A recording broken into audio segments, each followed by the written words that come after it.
오늘은 말씀망대 29번째 미가에 나타난 그리스도라는 제목으로 같이 말씀을 확인하도록 하겠습니다. 우리 종교의 정식적인 명칭이 기독교입니다. 그러니까 기독교인들이 교 앞에 붙은 기독에 대해서 실제로는 잘 모르고 믿고 신앙생활을 하고 있습니다. 정확히 따지면 그리스도교라고 말하는 게 낫습니다. 기독은 이 그리스도라는 단어를 한자로 만들어 가지고 그렇게 발음한 내용입니다. 그래서 원래 단어 뜻을 갖고 온다면 음가를 차용을 한다면 그리스도교 그래야지 맞습니다. 근데 우리는 그리스도교인들인데 그런데 이 그리스도가 뭔지를 잘 모르고 있습니다. 그러니까 다른 종교 이제 불교를 예를 든다면 불자라고 하는데 그 불의 의미를 잘 모르고 그냥 이렇게 좋으니까 이제 다니고 있는 거죠. 우리도 어찌 보면 교회 열심히 다니고 있다 그러는데 교인이라고 그러지. 그 교인이 뭘 믿는지 그리고 뭘 믿어야 되는지 잘 모르고 있는 것 같습니다. 그러면 이걸 잘 모르면 어떻게 되느냐가 문제잖아요. 잘 모르면 어떻게 살아가게 되냐. 믿지 않는 사람들하고 전혀 다르지 않는 삶을 살아가게 됩니다. 나는 뭔가 변화받고 싶고 응답받고 싶고 그래서 왔는데 안 믿었을 때나 예배를 안 갈 때나 기도를 안 할 때나 다를 바가 없어요. 근데 그 핵심 원인이 뭐냐면 내가 정말로 믿어야 되는 그 존재에 대해서 잘 모르고 있는 거예요. 그러니 그게 내 삶에 침투를 해가지고 전혀 뭔가 변화를 못 일으키는 겁니다. 이러니 변화가 없죠. 그러니 어떻게 됩니까? 응답이 없죠. 그러면 어느 순간 보면 한계를 만납니다. 사람이 아무리 뭔가 이렇게 똑같은 음식만 먹고 이렇게 잘 살 수 있다고 하는 사람도 있습니다만은 그거를 몇 년, 수십 년 그렇게 반복해 보세요. 그게 잘 되는가? 한계를 만나게 되어 있습니다. 그리고 금방 내 삶과 일어나는 모든 것들에 대해서 흥미를 잃게 돼 있습니다. 처음에는 교회가 생기고 교회 가보고 그러면 이렇게 호기심과 설렘과 이런 게 오다가 나중 가면 갈수록 이렇게 변화가 없고 응답이 없는 것 같으니까 그게 이렇게 타성해졌고 이렇게 되죠. 사람이라는 게 어쩔 수 없는 거예요. 한계를 만나서 이제 안 되어지니까 어떻게 되죠? 낙심하게 되잖아요. 낙심하면 어떻게 됩니까? 그 뒤에는 포기하게 됩니다. 포기하면 그 뒤에 자연스럽게 따라오는 수순이 떠나게 되는 거예요. 그래서 혹시나 여러분 이렇게 밖에 나가서 전도해 보거나 사람을 만나서 이렇게 복음을 전해 보면 가장 많이 듣는 소리가 뭐냐면 나 옛날에 교회 다녀봤다? 다들 그렇게 말을 합니다. 교회를 다녀봤지. 정확히 말하면 그리스도를 만나고 그리스도를 안 게 아니었을 건데 그럽니다. 네, 심각한 거는 이 복음이라는 배경 속에 몇십 년을 살아왔던 신자들마저도 특히 우리 후대들마저도 요 그리스도에 대해서 잘 모르고 있다는 게 조금 깜짝 놀랄 사실입니다. 어떻게 모릅니까? 이제 물어보면 간단해요. 그리스도에 대해서 다른 사람한테 설명해 줄 수 있을 정도만 아는 거예요. 그럼 설명한다는 말에 뭐가 포함되어 있죠? 네 그리스도가 무슨 뜻인지 그걸 설명하는 것도 당연히 포함되어 있고 이 그리스도를 왜 믿어야 되는지에 대해서 이 사람한테 충격을 줄 수 있을 정도로 그 사람이 받아들일 정도로 뭔가 전달이 돼야 될 거 아닙니까? 그게 안 돼요. 그게 안 된다니까. 그러면 무슨 결론이 나오죠? 모른다는 말이 나오죠. 불신자는 보이지 않는 것, 우리는 보이지 않는 것을 믿는 사람들입니다. 그래서 우선순위가 다른 삶을 살아가게 되어 있습니다. 하나님이 보입니까? 우리의 영혼이 보입니까? 그리고 그리스도께서 2000년 전에 이 땅에 오셨지만 우리가 그 사실을 눈으로 볼 수 있습니까? 역사에 기록되고 성경에 기록되어 있으니까 인정하는 거지. 근데 보이지 않는 거예요. 근데 그걸 믿는 사람들이 기독교인이거든요.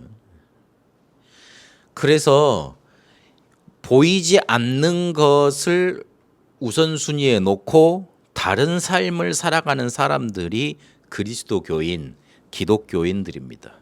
불신자는 육신적인 것을 위해서 영적인 것을 희생시킵니다.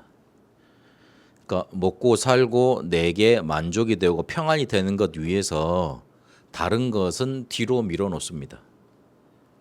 그래서 조금 뭔가 마음 편안이 안 되면은 다른 곳으로 이동을 하고, 그리고 더 평안한 곳을 찾아가고, 그리고 더 이렇게 안식이 되는 곳을 스스로 쫓아갑니다. 이러면 좋은데, 육신적인 것을 위해서 찾아가면 그때는 만족되고 힐링이 되고 좋은데 어떤 결과가 오느냐? 결정적인 순간에 사단의 속임수에 걸려들게 되어 있습니다. 재앙, 그러면 사단의 속임수에 걸리면 그걸로 끝나냐? 아닙니다. 재앙 만나게 되어 있습니다. 재앙을 만나보면 피하려고 가든 수단을 쓰게 돼 있어요. 이러다 보면 어떻게 되느냐? 아무거나 붙잡다가 악령에 붙잡혀서 마음, 정신, 생활, 육신, 가정, 미래까지도 멸망당하게 되어 있습니다. 이게 성경에서 말하고 있는, 그리고 현실에서 나타나고 있는, 미안하지만 불신자의 삶입니다. 근데 반대로 신자는 영적인 것을 위해 육신적인 것을 희생시키는 사람들입니다. 불신자는 미안하지만 이미 심판을 받았어요. 요한복음 3장 18절 뒷부분에 보니까 예수님이 그랬죠. 믿지 아니하는 자는 하나님의 독생자의 이름을 믿지 아니하므로 벌써 심판을 받은 것이니라. 그렇게 딱 집어넣고 계십니다. 그러니까 육신적인 거 이렇게 늘 따라가다가 흑암한테 잡히게 되고 사단한테 잡히게 되고 심판받게 되는 거예요. 그 심판이 자기의 삶으로 이미 나타납니다. 죽어서 지옥 가는 게 아니고 나타나게 돼 있어요. 불신자들 대단하게 잘 사는 것 같던데요. 거짓말이에요. 한번 만나서 자기 마음을 털어놓을 기회가 생기잖아요. 자세히 들어보세요. 분명히 자기를 속이고 있었어요. 분명히 불안하다고 힘들다고 어렵다고 말합니다. 그러니까 겉에 드러나는 부분은 대단하거든요. 우리 랩런트들은 저기 대단한 성공한 사람들 만날 기회가 별로 없었을 거 아니에요. 혹시나 교수님들 만나서 교수님들이 속마음을 내어보낼 기회가 있다면 깜짝 놀랄 겁니다. 근데 반대로요, 신자는 영적인 것을 위해서 육신적인 것을 희생시키는 사람들입니다. 그런데 눈에 보이지 않는 것 같은데 성령께서 내주하세요. 그리고 인도하시잖아요. 그럼 어떻게 됩니까? 응답이 오게 돼 있습니다. 그래서 떡으로만 사는 게 아니다, 이 말이 실제로 체험이 돼요. 나는 영적인 거 따라갔는데 조금 내가 가고 싶은 곳 놀러 안 가고 조금 내가 예배 드리러 먼저 왔는데 말씀 보려고 조금 내가 집중했는데 뭔가 이렇게 자꾸 응답이 와요. 어떤 응답이 오느냐? 내가 가는 곳마다 흑암이 결박이 돼요. 뭔가가 떠나가요. 저주 재앙이. 그렇게 응답이 온다니까요. 어떤 응답이 오느냐? 천군 천사가 동원되어져서 응답의 문이 자꾸 열려요. 되지도 않을 일인데 열리게 돼 있어요. 그리고 천국 배경을 이미 이 땅에서 누리게 돼 있고 세계 보고만 할 수 있는 증거까지 내게 얻어지게 됩니다. 이게 신자가 받는 응답이고 축복입니다. 말을 반대로 바꿔놨잖아요. 불신자는 육신적인 것 우선, 신자는 뭐가 우선? 영적인 것 우선. 그런데 그 길이 어떻게 됩니까? 한쪽은 심판, 한쪽은 뭐요? 응답, 세계복음화 달라지게 되어 있습니다. 우리가 어디에 서 있습니까? 심판에 서 있지 않고 세계복음화 응답의 자리에 있는 겁니다. 보이지 않는 것들을 믿었는데 우선순위가 조금 다른 삶을 살았는데 그 응답을 우리는 받게 됩니다. 망고의 문제가 뭐냐면 이거를 속아서 다 놓친다는 데 있습니다. 속는 사람은 그 누구도 도와줄 수가 없습니다. 자신과 세상과 사단에게 계속 속으니까 하나님이 이미 주신 축복만 놓칩니다. 이러니 하나님의 것이 내 것으로 확인되는 시간이 생기질 않습니다. 그러니까 하나님의 것이 내 것이 되질 않으니 어떻게 되냐면 예전에 각인된 것으로 생각하고 그리고 뿌리 내려진 것에서 힘을 얻고 그리고 체질된 것으로 행동하며 살아가게 되어 있습니다. 그러니까 이게 창세기 3장, 6장, 11장에서 온 것 가지고 생각하고 살아가고 힘을 얻고 그리고 어떻게 됩니까? 행동하면서 결정하게 돼 있어요. 하나님은 우리가 살아나서 교회 살리고 지역 살리고 세계를 복음화하기를 원하시는데 그러려고 부르셨는데 늘 뭔가 하나님이 주신 응답이 없으니 발광하고 갈등 속에서 살아가다가 인생을 이렇게 마무리하게 됩니다. 얼마나 억울한 일입니까? 늘 갈등과 방황 속에만 있어요. 그리고 자신이 갈등하고 방황한다는 사실도 눈치 못 채. 왜냐? 그냥 그게 그 삶인 줄 알아. 하나님 응답이 없으니까. 뭐 이건 너무 비참한 일 아닙니까? 우리가 기독교인인데 하나님을 믿는 사람들인데 하나님은 천지를 창조하신 만물의 지배자, 주관자라고 하시는데 이게 왜 그러느냐? 답을 얻고 가야 됩니다. 그리스도에 대해서 잘 몰랐기 때문에 그렇습니다. 기독교인이 그리스도교를 믿는 사람이 교회 다니는 사람이 미안하지만 응답이 없는 이유 맨날 갈등과 방황 속에 힘들어하는 이유가 뭐냐? 그리스도에 대해서 잘 몰랐기 때문입니다. 그래서 응답이 없습니다. 늘 방황이 반복이 됩니다. 좋았다가 말았다가 괜찮았다가 조금 됐다가 그리고 또 뭐 또 안 좋았다가 조금 잘해보면 열렸다가 이렇게 힘 빠지면 또 원상태로 돌아가 있고 그게 계속 반복되는 겁니다. 근데 그 원인이 사람이 잘못해서 인격이 나빠서 그런 게 아니라니까요. 그리스도에 대해서 잘 몰랐기 때문이에요. 아니 목사님 전 그리스도 아는데요. 미안하지만 제가 앞에 말씀드렸잖아요. 내가 인지될 만큼 그리스도가 왜 필요해? 그리고 그리스도는 이런 분이야. 그리스도도 내게 역사하셨다. 알지 못하면 미안하지만 모르는 거예요. 내가 모르는 걸 어떻게 남에게 전달을 해줍니까? 설명을 해줍니까? 못하는 거잖아요. 그러니까 설명 못할 정도면 모르는 거예요. 미안하지만. 설명만 잘하면 아는 거겠습니까? 그건 또 다른 말인데 어쨌든 그렇게 그리스도에 대해서 많이 들었는데 잘 모르고 있어요. 그리고 더 심각한 문제는 잘 말해주지도 않아. 그건 더 문제고요. 그러면 왜 그리스도에 대해서 잘 모르고 있다고 또 이 말씀이 자꾸만 이렇게 나옵니까? 그리스도에 대해서 잘 모른다는 말은 그 핵심 원인이 어디에 있느냐? 내 문제에 대해서 잘못 알았다는 말이 됩니다. 한번 잘 들어보세요. 내가 내 문제에 대해서 내가 정의하는 게 맞습니까? 내가 생각하기에는 또 다른 사람은 너가 이런 문제를 가지고 있어 이렇게 사람들이 말을 해주잖아요. 그게 맞습니까? 그거부터 생각을 해봐야 됩니다. 나는 내가 지금 이게 안 돼. 그래서 문제 같아. 그게 맞습니까? 과연 내가 이게 없어. 그래서 이게 문제야. 그게 맞습니까? 창세기 1장 27절 28절에 보니까 하나님이 사람을 창조하셨잖아요. 그럼 나는 사람 아닙니까? 하나님이 나를 창조했잖아요. 그러면 하나님의 말씀에 내 문제에 대해서 뭐라고 말하고 있는가가 더 정확한 거 아니에요.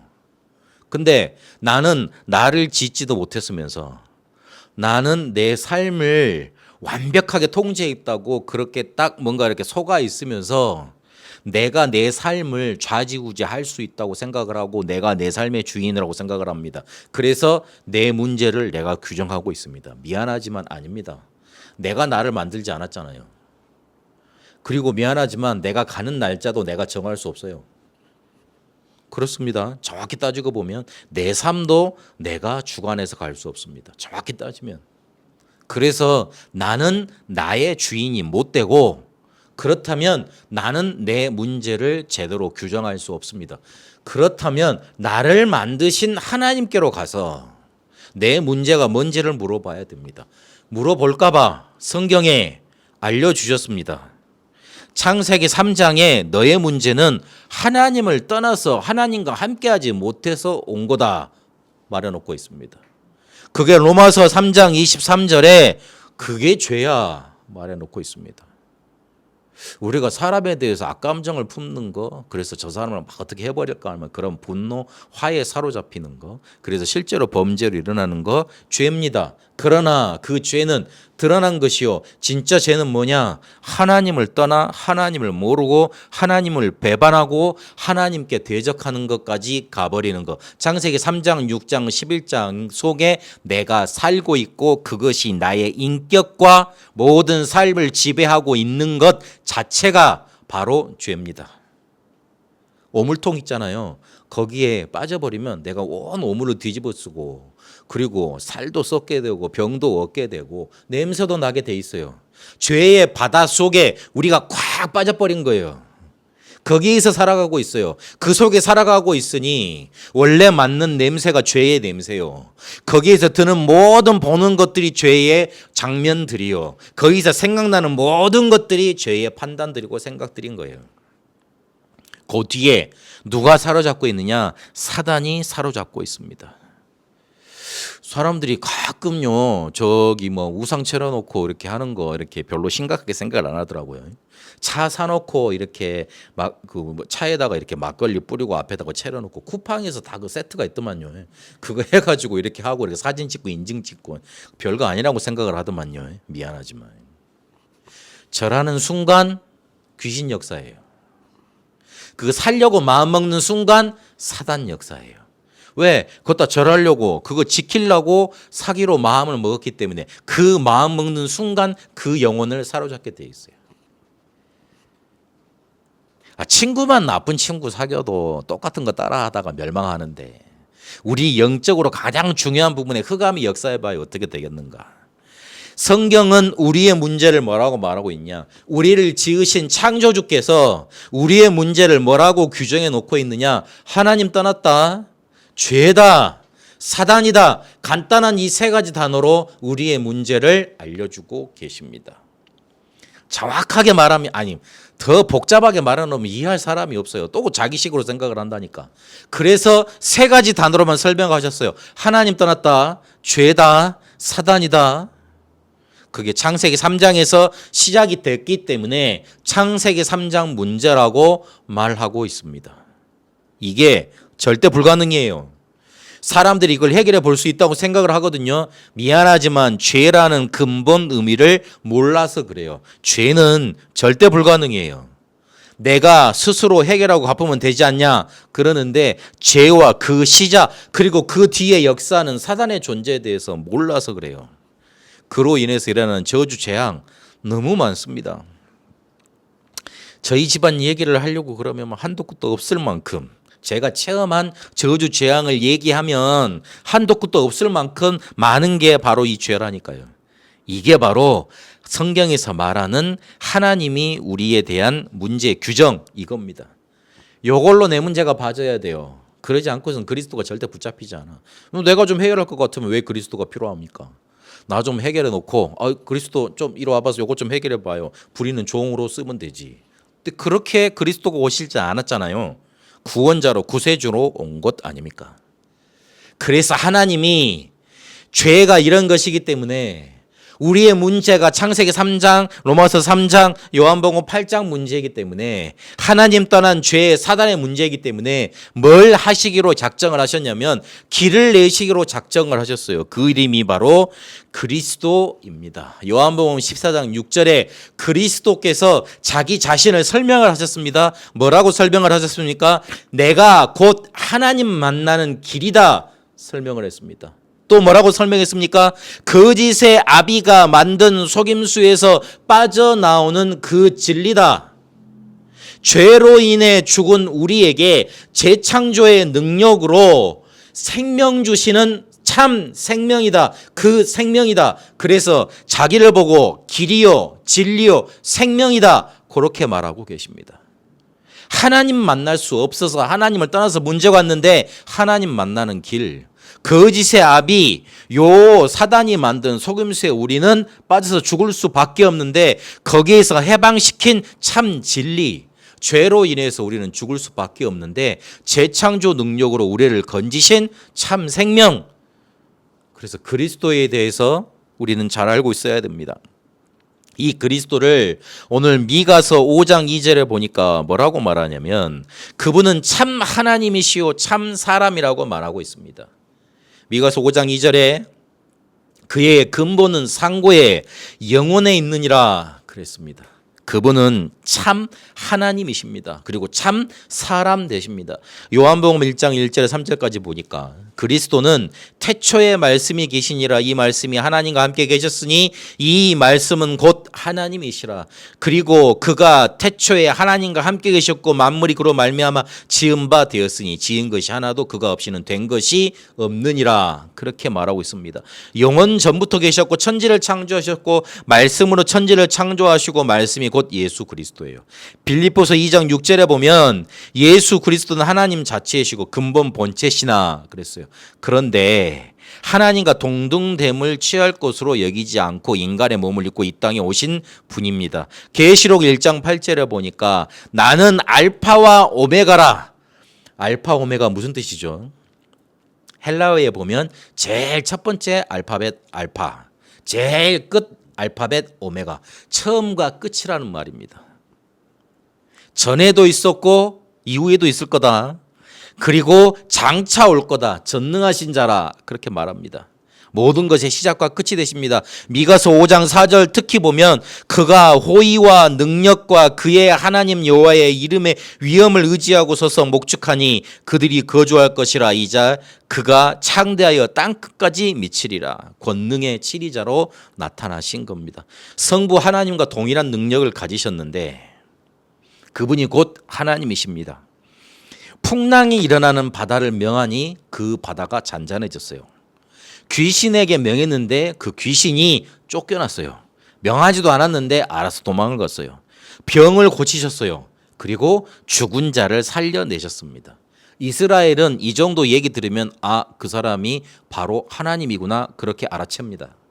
왜냐하면 천지 만물을 주관할 수 있는 분은 하나님밖에 없기 때문에 그래요. 그리고 죽은 자를 살릴 수 있는 부활시킬 수 있는 분도 하나님밖에 없기 때문에 그래요. 이스라엘에게 그렇게 참 하나님으로 전달이 됐습니다.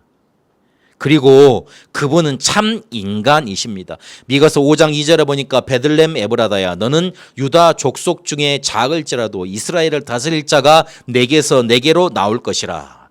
인간으로 태어날 그리스도가 어디에 오실 거냐? 베들레헴에 오실 거다. 그렇게 예언하고 있습니다. 베들레헴이 어디죠?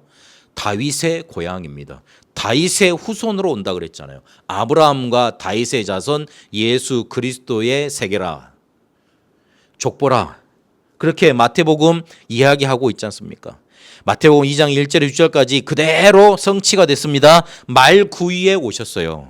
모든 일을 위한 왕으로 오셨는데 가장 낮은 자리에 오셨어요. 가장 낮은 사람도 올 수 있도록. 그를 뭐라고 나타내고 있느냐? 미가서에 평강의 왕이라고 나타내고 있습니다. 미가서 5장 5절에 보니까 이 사람은 평강이 될 것이다. 그렇게 말을 합니다. 평강이란 단어가 무슨 뜻이냐면 히브리어로 샬롬입니다. 평안이라고 해석을 하고 평화라고도 해석을 합니다. 우리나라 예전에 그 전쟁에 늘 시달렸으니까 그리고 밥 먹을 게 없었으니까 하는 인사말이 뭐였냐면 혹시 밥 먹으셨습니까? 식사하셨습니까? 이게 인사였답니다. 왜냐하면 그렇게 굶고 사는 사람들이 많았기 때문에. 이스라엘도 늘 전쟁에 시달려 살았기 때문에 3개 대륙이 만나는 딱 꼭 그 지점에 나라가 세워졌거든요. 그래서 저 그리스 쪽 유럽에서 힘이 있을 때는 이렇게 내려와서 아시아 인도나 이렇게 아프리카로 내려가려고 그러잖아요. 뭐를 통과해요? 이스라엘 통과해야 돼요. 아니면 아람 쪽에서 힘이 났을 때는 이쪽으로 또 치고 올라 그러잖아요. 그러니까 어떻게 돼요? 또 중간길로 가야 돼. 또 이집트 아프리카에서 힘을 얻으면 위로 나갈 길은 이스라엘밖에 없어. 그리고 치고 올라오는 거예요. 그러니까 늘 시달릴 수밖에 없었죠. 우리나라가 일본이 강해지면 우리를 딛고 전 세계로 나가려고 했던 것처럼 똑같은 통로가 되는 거예요. 그러니 늘 전쟁의 위협 속에서 살아야만 했던 겁니다. 그러니 이스라엘 속에 샬롬, 평강이 있을 수가 없었어요. 에레미야 8장 11절에 보니까 그들이 딸 내 백성의 상처를 가볍게 여기면서 말하기를 평강하다 평강하다 하니 평강이 없도다. 그래요. 사람들이 우리가 문제를 만나면 등 뚫으면서 뭐라 그럽니까? 아, 괜찮아. 해결 잘 될 거야. 지나갈 거야. 그러잖아요. 미안하지만 그거는 참된 위로가 못 돼요. 문제 당한 사람한테는 차라리 그냥 가만히 말 안 하고 나는 게 더 나아. 잘 될 거야. 이길 수 있을 거야. 그런 것들이 오히려 그 사람한테는 더 낙심의 말이 되는 경우가 많아요. 왜 그렇지요? 평강이 있을 수가 없으니까. 우리 인생 속에 늘 평강과 평안을 강구하고 살았지만 왜 그렇게 불안과 염려 속에서 살아야 하는지 그 이유도 모른 채 살아가고 있지 않습니까? 창세기 3장에 하나님의 언약보다 자기를 믿고 자기 욕망에 충실했습니다. 그러니 창세기 6장에 보니까 영적인 존재가 이 축복을 다 놓치고 영적인 존재로 살아야지만 평강을 누릴 수 있을 것인데 하나님의 영이 함께할 수 없는 육신이 돼버렸습니다. 창세기 11장에 보니까 하나님과 대적하여 싸우는 존재가 돼버렸습니다. 하나님과 함께해야지 참된 평강이 올 건데 자기 욕망대로 살았지, 육신대로 살았지, 그러면서 하나님과 대적하며 살았지 평강이 안착할 수가 없는 거예요. 사람들이 평강 바라지만 샬롬 바라지만 그게 내 인생 속에 깃들 수가 없는 거예요. 그래서 우리의 참 평강의 근원은 누구시냐면 성삼위 하나님입니다. 빌립보서 4장 7절에 보니까 모든 지각에 뛰어난 하나님의 평강이라 그랬습니다. 사람이 아무리 해도 해결할 수 없는 근본 문제를 성부 하나님이 그리스도라는 길을 내셔서 해결하시기로 작정하신 겁니다. 모든 지각에 뛰어난 하나님의 평강이 그 말이에요.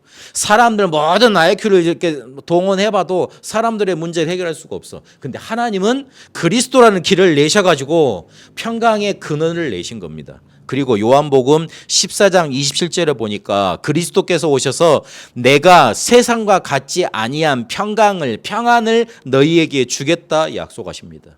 그리스도께서 우리의 대속자가 되시고 하나님과 화해시키시고 그가 가지신 평강을 나에게 내어주신 겁니다. 에베소서 4장 3절에 보니까 평안에 매는 줄로 성령께서 우리를 붙들고 계십니다. 평강이 내 안에서 넘쳐나도록 그리스도께서 성령으로 지금 이 시간 역사하고 계신 겁니다. 그가 약속한 대로 평강의 왕으로 오셨습니다. 이사야 53장 6절에 보니까 여호와께서는 우리의 모든 죄악을 그에게 담당시키셨도다. 대속자가 되셨습니다. 에베소서 2장 14절에 보니까 그는 우리의 화평이시라 둘로 하나를 만드사 원수된 것 곧 중간에 막힌 담을 자기 육체로 오시고 화해자가 되셨습니다. 미가서 7장 18절 19절 거기에 보면 어떻게 말하고 있냐면 주와 같은 신이 어디에 있으리이까? 주께서는 죄악과 그 기업에 남은 자들의 허물을 사유하시며 인애를 기뻐하심으로 진노를 오래 품지 아니하시나이다. 다시 우리를 불쌍히 여기셔서 뭐라고요? 다시 우리를 불쌍히 여기셔서 우리의 죄악을 발로 밟으시고 우리의 모든 죄를 깊은 바다에 던지시리이다.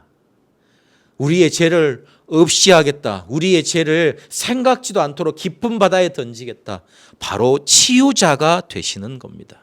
그렇게 우리에게 샬롬으로 평강으로 평안으로 그리스도는 찾아오셨습니다. 그 근원이 어디에 있다고요? 성삼위 하나님께 있는 겁니다. 그래서 이 그리스도께서 우리에게 내어주신 평강이 나의 것 되는 누림 속으로 이 시간 들어가야 됩니다. 이사야 26장 3절에 보면 이렇게 말씀합니다. 주께서 심지가 견고한 자를 평강하고 평강하도록 지키리니 이는 그가 주를 신뢰함이니이다. 심지가 견고한 자를 평강으로만 인도하시는 게 아니고 한 번 더 반복했습니다. 평강하고 평강하도록 지키시리니 심지가 견고한 자를. 마음속에 다른 것이 각인되지 아니한 그리스도의 망대가 서 있는 사람, 그래서 여정이 가지는 사람, 이정표를 확인하는 사람, 심지가 견고한 사람. 그리스도께서 가르치신 것 기도해야지만 망대가 내 안에 서게 되어 있습니다. 7망대 여정 이정표로 그것을 우리가 확인했습니다. 계속 기도하면 됩니다. 그것만 계속 붙잡고 기도하면 됩니다. 우리 랩런트들 공부에 잘하게 해달라고, 우리 성도님들 사업 잘 되게 해달라고, 혹시 병 걸리신 분들 치유받게 해달라고 기도하지 마세요. 미안하지만 그거 기도 제목 버려버리세요. 미안하지만 내가 그거 해결해 달라고 기도하는 그 순간 그 문제에 사로잡혀요. 마음이 불안한데 불안을 없애달라고 자꾸 기도하면 그 불안에 더 사로잡혀요. 그래서 오히려 그리스도께서 내게 주신 기도 제목 가지고 기도해야 돼요. 하나님 나라에 대해서 기도하라 그랬습니다. 그리고 그 일에 대해서 가르쳤습니다. 그거를 우리가 찾아 놓은 거에 7망대 여정 이종표입니다. 이 망대가 내 안에 서야지만 흔들리지 않게 됩니다. 그리고 마가다락방에서 오총 종족까지 이끄신 여정 속에 내가 있으면 됩니다. 심지가 견고한 자, 예배 하나로 모든 거 끝낸다. 요거 딱 붙잡아야 됩니다. 오늘 우리가 예배 묵상에서 봤듯이 예배 전에 올 때 어떤 마음을 가지고 와야 되느냐, 어떤 마음의 예물을 내 마음속에 가지고 와야 되느냐. 그리스도께서 내 모든 문제 끝냈다. 사도행전 1장 1절의 예물, 그 언약 가지고 와야 돼요. 그러면 예배 속에 뭐가 확인이 되느냐? 하나님 나라가 임해요. 아, 내 문제가 또 창세기 3장 문제였구나. 그리스도께서 이거 끝내셨구나. 그게 딱 유일성 응답으로 확인이 돼요. 예배 끝나고 가면 어떻게 되죠? 재창조의 능력으로 응답이 나타나기 시작하는 거예요. 변화가 그때 일어나게 돼 있어요. 사도행전 1장 8절. 예배 하나로 모든 거 끝내야 됩니다. 끝나게 돼 있습니다. 하나님 그걸 약속하셨어요. 영적인 힘 얻어야 육신의 것도 풀려지게 돼 있어요. 아, 왜 나 자꾸 일이 잘 안 될까? 영적인 힘이 없어서 그래요. 뭔가가 묶여 있어서 그래요. 잘 안 되게 돼 있어요. 힘들게 돼 있다니까요. 갈등 오게 돼 있어요. 어렵게 돼 있어요. 아, 조금만 이겨보면 될 것 같은데요. 아니에요. 그래서 요 응답 따라 성령께서 역사하시는 대로 가면 돼요. 역사 안 하셨으면 그때까지 기다리면 돼요. 길을 내시면 가야 돼요. 그러니까 역사 안 하셨는데 내가 길을 내려고 하니까 어려운 거잖아요. 말씀 성취, 기도 응답, 증거, 내 지역과 현장 흐름, 시대와 나라 흐름, 이렇게 흐름이 있습니다. 이 5가지 흐름을 제대로 보면 됩니다. 그리고 갈보리산에서 로마까지 인도하신 이정표를 놓치면 안 됩니다. 그러니까 쉽게 말해서 길 잃어버리면 안 돼요. 인도 받는데 길 잃어버리면 다시 돌아와야 되잖아요. 우리가 한 번 사는 인생인데 길 잃고 방황할 이유가 없지 않습니까?